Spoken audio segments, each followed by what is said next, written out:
We're about to go back in time, but we have a lot of interesting stuff below. So if you want to change your future in the next 12 to 24 months, check out below. Check out the Royal Prince program. We got that going on and a whole lot more.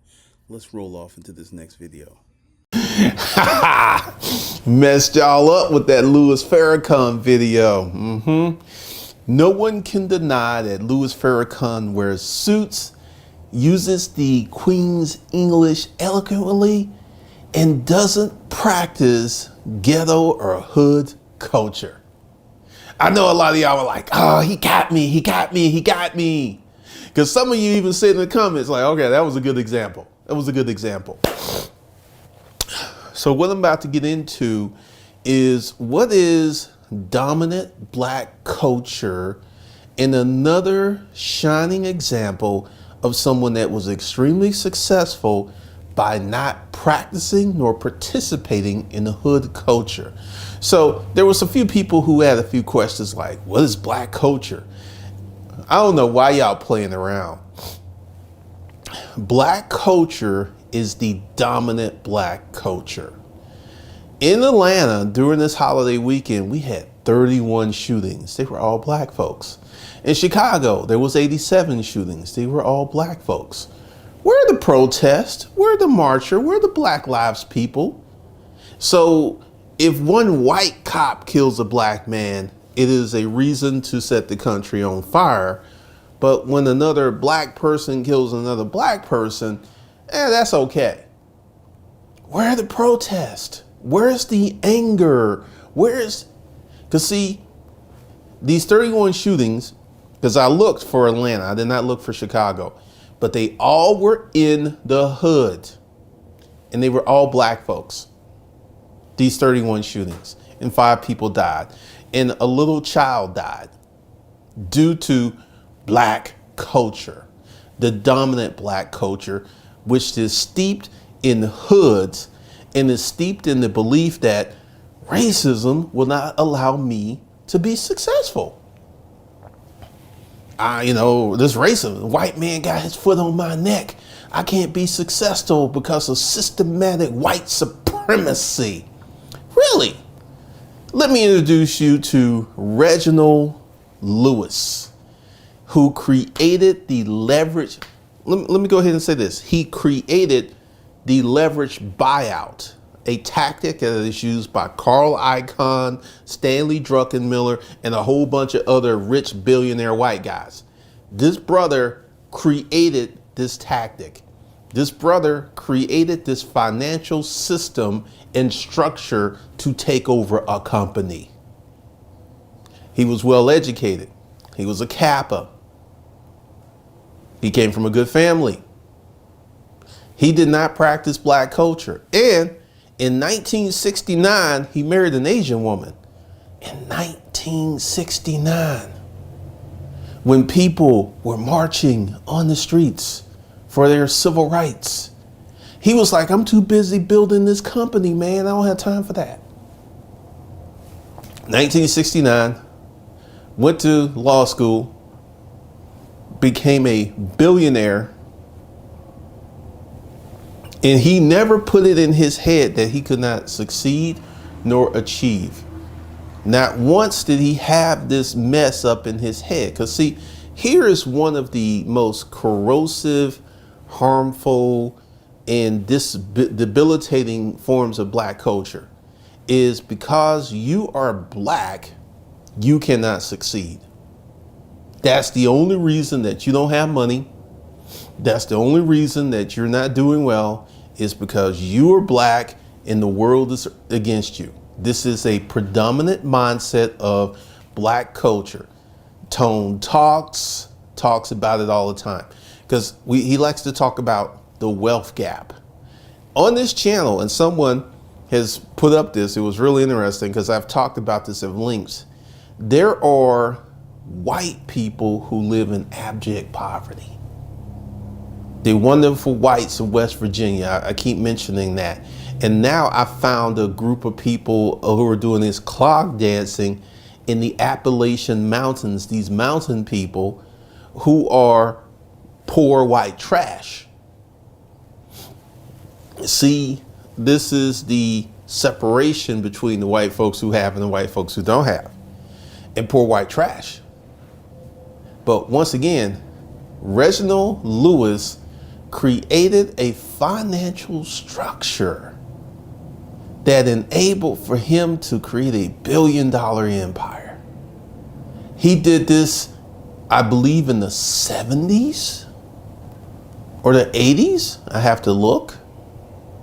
At a time when black folks weren't supposed to be able to do things like that. See, I'm about to tell you something about Reginald Lewis, Louis Farrakhan, and other dominant black men. Let's get this 100% straight. Reginald Lewis was a dominant black man. He was not a wuss. He was not a wimp. He was not a coward. He was not submissive in any shape, fashion, or form. And we're going to talk about that because we have a lot of black men who are extremely feminine and very submissive and all up in their feelings. Reginald Lewis was a dominant black man with a dominant mindset. Oh, I can go on Wall Street. I can do this. Yeah, I can play these games. Yeah, I can compete. He had it in his mind. A.G. Gaston was a dominant black man.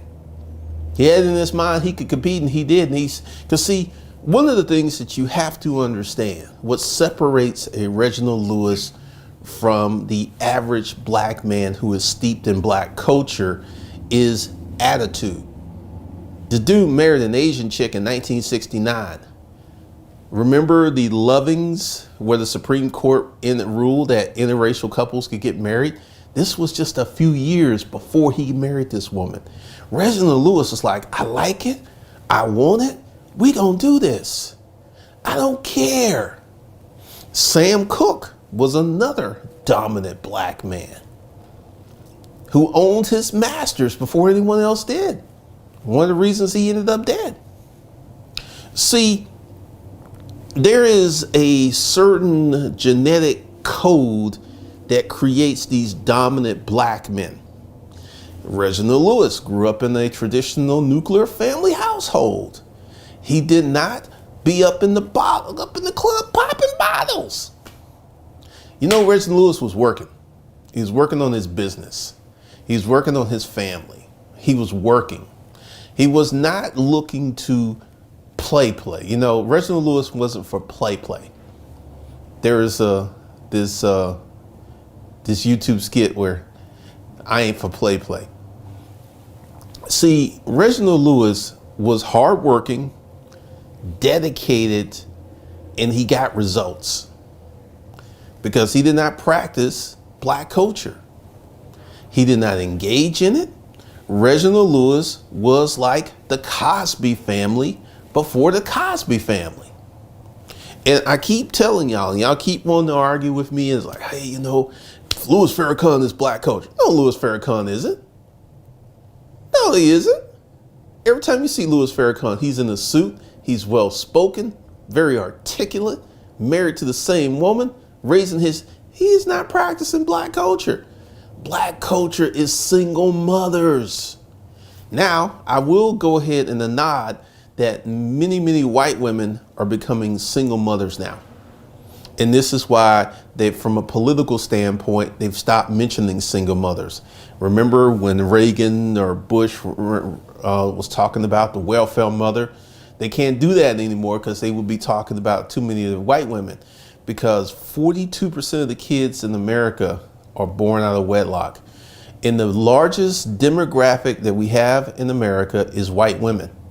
It's the largest single demographic, white women. There's like 120 million of them, 130 million of them. And it's the largest group of women who have children. It's the largest group of women who have children out of wedlock. Now, let's talk about what happens to white people who start practicing black culture. Remember in the 1960s, I think it was Jesse Helms, a senator or congressman from North Carolina, who said that if we do not stop this problem that's growing in the black community with these single mothers, It's going to hit our community. And guess what it did? He predicted this years before it happened. Why? Because low base culture, and this is what black culture is low base, low intellect, low resistance, the path of least resistance culture is very seductive. Here's something else. You could Google this. There are many black men that you hit the internet that have 20 to 31 kids. And these guys can continue to meet women, have sex with them, and have more kids. It's like, yeah, he got 20 kids. So what? I'm going to get some of that. Man, it must be something special about his magic stick. See, one of the issues that happens in black culture is the mismanagement of wombs. Womb management is non-existent in a dominant black culture environment. Oh, I'm 16. I'm gonna have sex. I'm gonna get married. I'm gonna have this child. Oh, 2-3 kids before you're 21 years old. This is common in black culture. Go ahead and get mad and throw stuff at the computer screen. I don't care, because I'm telling you the truth. And this was not black culture in the 60s. This corrosive level of culture is something that occurred in the 70s and the 80s and the 90s. In the 60s, having a child in the 60s, there were more white women who had children out of wedlock than black women. This is a statistical fact. So what changed? Now, some of y'all are gonna like this, because we're gonna go back to the systematic restriction. For single young black women, they were told that if you don't have a man in the house, we're going to give you this money. We're going to give you these stamps. We're going to give you this government cheese. And they fell for it. And this created a crazy generational environment of having kids, not having a man, and going on government assistance.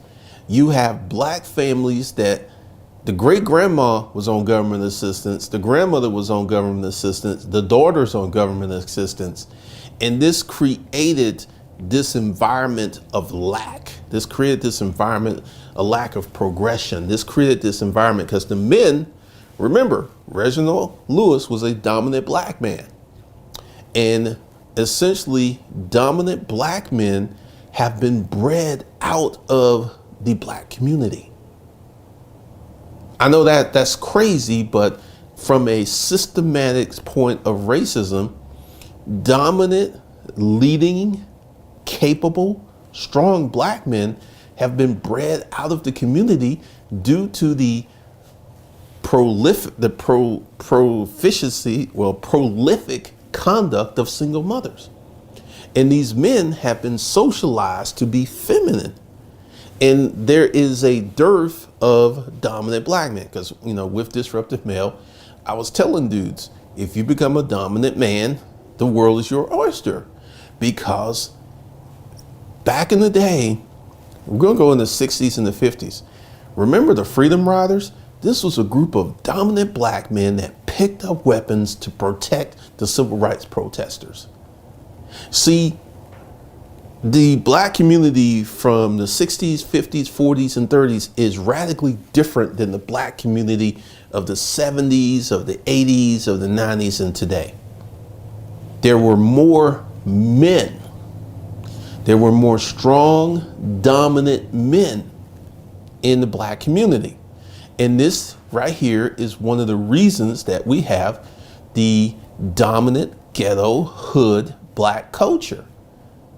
Remember this young man who actually murdered his mother so he can get her money, so he can go to the mall and throw cash up in the air? It was Chicago. It's a story. You can Google it. This young man actually killed his mother, who spoiled him rotten. Spoiled him rotten so he can get the insurance money, so he can go out and pop money and throw money and be a big man. He saw the barrier to his success was his mother being alive. See, this is the type of socialized animal that has been created when the dominant black man was pushed out the household. This is the type of animal that has been created. This is the type of stuff I get in the comments. Like, there's a lot of you who ride with me, who agree with me, who like, okay, he's telling the truth. It's a hard truth, but he's telling the truth. You guys are good to go. But there is a submissive, feminine type of black dude that will co-opt and deny and scream and whine and go on about, well, Farrakhan's black culture. Farrakhan is the antithesis of black culture. Farrakhan doesn't represent anything that's part of black culture. Farrakhan represents black people. Farrakhan protests and talks kindly, because you will never hear Louis Farrakhan say anything bad about black people, because he realizes that's how he draws power. Just like Donald Trump will not say anything about racist or white supremacy. He will not say anything because he knows that is part of his voting bloc and that's part of his power. He won't say anything against them. And Louis Farrakhan realizes, and he has managed to use the dominant black culture to his benefit, even though he doesn't practice it. Louis Farrakhan is a very smart guy. Reginald Lewis was a very smart guy. And one of the things that Reginald Lewis did is he lived his life from the position of a dominant black man, not a submissive one. This is a very, very important part. If you look at the Malcolm X, you look at Martin Luther King, look at A.G. Gaston, you look at Earl Graves, you look at Reginald Lewis, they were all dominant, brave black men. And this is one of the things that is at odds with black culture. Take the Black Lives Matter organization. Go to their website and it will say that they're about creating strong, friendly families, and they have language on the website where they're talking about homosexuals and trans people. It's on their website. They're not hiding their agenda. It is nothing about the bodies of the dead black men that they've used to promote their organization. On their website, they have language talking about homosexuals and trans folks and families. This is the antithesis of a strong, dominant black man. A strong, dominant black man is never going to wear a dress. A strong, dominant black man is not going to act submissive. This is the antithesis of anything that a strong, dominant black man holds dear. So the Black Lives Matter movement is deeply rooted in submissive black culture.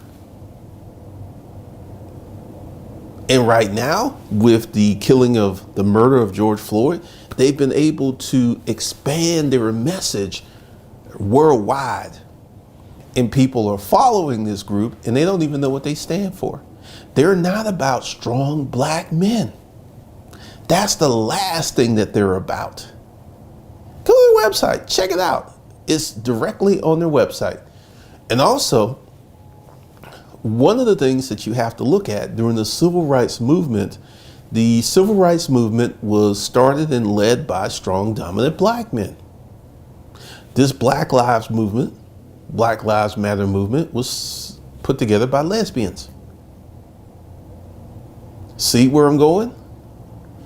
Submissive, hood, crazy, unreckless, emotionally unregulated behavior is the root of the dominant black culture, as evidenced by these 31 people, black, who were shot here in Atlanta over the holiday weekend, as evidenced by the 87 black people shot in Chicago over the holiday weekend. We just going, because essentially when you have a dominant, strong black man in the household, he's gainfully employed. He does not have time to be out at 3 a.m. in the morning, toting a gun, shooting up other black folks. He's at home sleep, because he's tired from working. And this is one of the things that I've been talking about on this channel for the last 10 years, the power of work. There are many people, and this is another issue with the dominant black culture. They don't want to work. Don't want to work, don't want to do anything, don't want to build, don't want to create. They seek comfort. They seek the club. If they win the lottery, they will lose that money so quickly because they will seek comfort. When you have an intelligent, dominant black man, amazing things happen. This is where you get the Reginald Lewis's. This is where you get the Louis Farrakhans. This is where you get the Earl Graves. This is where you get the A.G. Gastons. Amazing and powerful things happen. But when you have submissive, feminine black men, and then you have emotionally unregulated black women with no goals, no purpose, just out here living. Do you know that 15% of the population, and this is the overall population, doesn't have the mental facilities to hold certain type of jobs? The most they can do is be a janitor or something. That's 15% of the population. Well, with this Rona, we're going to add probably another 20% to these people that literally we have no purpose for. They're here in society. Their families love them. But from a social standpoint, we have no purpose for them. We have no jobs for them. And we're going to have more and more people who are going to occupy that. And this is what happens to these people. It's like the adults that move into Big Mama's house. I'm an adult. Even though you don't have the ability to live under your own power, you want to be treated with respect. You want to come and go as you please, but you're living in Big Mama's house. It's about Big Mama's rules. Big Mama need her sleep. You can't be coming in at 2 or 3 o'clock in the morning at Big Mama's house, because Big Mama, she's a light sleeper. You're disturbing Big Mama's sleep. And this is the dominant black culture, because I remember when the Cosby Show came on, I had friends who were talking about there are no black folks like that. Now, I want you to think, why would black folks be saying that there were no black folks like that? Because the dominant black culture was hood, ghetto, and poor. Here's some newsflash. There have always been rich black people. Do you understand that free black men used to wear gold teeth to represent that they were free? That's where the gold teeth thing came from. A lot of folks don't know that. There has always been a segment of the black population that has been rich, well off, and they behave differently. Like they made the moves like Reginald Lewis. They didn't behave like the dominant black culture, because behavior is how you get your results. You know, I don't care all this stuff about I'm a good person. You know, I don't really care about all that. It is your behavior that gets your results. It is your behavior that moves the needle. It is your behavior that creates outcomes. And the dominant black culture has a lot of bad behaviors. And this is something else too. The dominant black culture will fight with you. Like, I remember it was a live stream that O'Shea was doing, and it had Anthony, he's the conservative black dude, Anthony L something, and some other people, and they were talking about black folks and culture. And Anthony was talking about how people used to mock the way that he spoke. And then the people who were steeped in the dominant, I don't remember that. I don't remember that. You could talk to any progressive black person that grew up around hood type people, and they have recollections of being mocked for the way that they spoke. It's common in the dominant black hood culture. But during this live stream, they were like, well, that didn't happen. Yes, it did.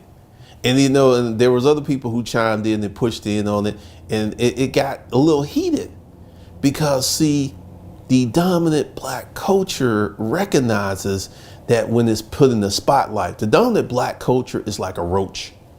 At night, it's all around. It's all around. But you shine some sunlight on it. Ooh, man. Nah, man, we ain't like that. We don't act like that. Like, sunlight is the best disinfectant there is. But go ahead, do a little research on Reginald Lewis, see what it's like, see what the results of a dominant black man can get you, see the results of the older black culture. Because like I said, in the 60s, black culture was nothing like this. It was about pride. It was about respect. You would have the poorest families. When they came out, they had clean clothes on. You would go to their house, it would be neat and orderly. The yard, the grass would be cut. And these people were poor. They didn't even have indoor plumbing, but they lived a proper, respectful life. This is something I picked up in Earl Nightingale's Lead the Field.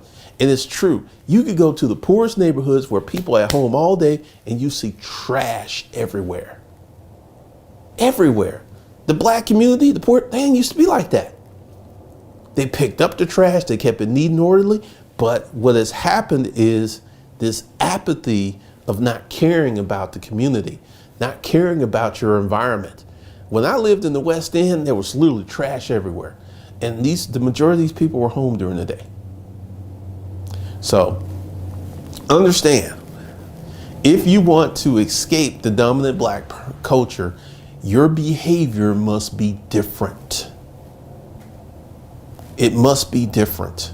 If you want to be like Reginald Lewis, you've got to be hardworking, practical, and live your life a certain way, because it's the behaviors that gets the results.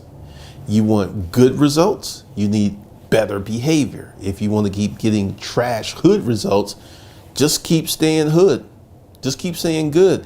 Because because this is one of the things that black culture, the dominant black culture, tries to do, is co-opt something good. Because there were many people who were saying that the Cosby Show was black culture.